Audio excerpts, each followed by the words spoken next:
বিশ্বনবীর জন্মদিন পালন করে একটা দল বিরিয়ানি খাওয়ার মাধ্যমে আছে না নাই? বিশ্বনবীর জন্মদিন সাহাবারা পালন করতেন না, বিশ্বনবী নিজেও পালন করতেন না। শুধু যখন জিজ্ঞেস করা হলো কেন রোজা রাখেন, বিশ্বনবী বলেন যেহেতু জন্মেছি, এই জন্মটা আল্লাহ আমার না দিলেও পারতেন, জন্মের শুকরিয়া স্বরূপ আমি রোজা রাখি। সুবহানাল্লাহ।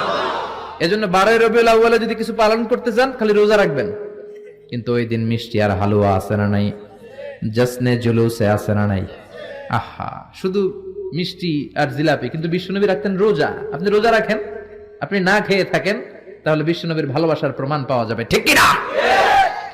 চট্টগ্রাম থেকে আমি আসতেছি, এই যে 12 রবিউল আউয়াল জশ্নে জুলুসে ঈদে মিলাদুন নবী, পুরো চট্টগ্রাম শহর প্যাকআপ, গাড়ি চলে না।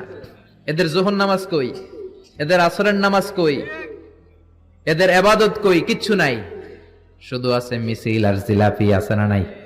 আছে না নাই? আছে না নাই?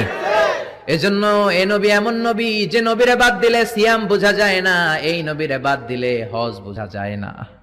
কারণ বিশ্ব নবী আমাদেরকে হজ করে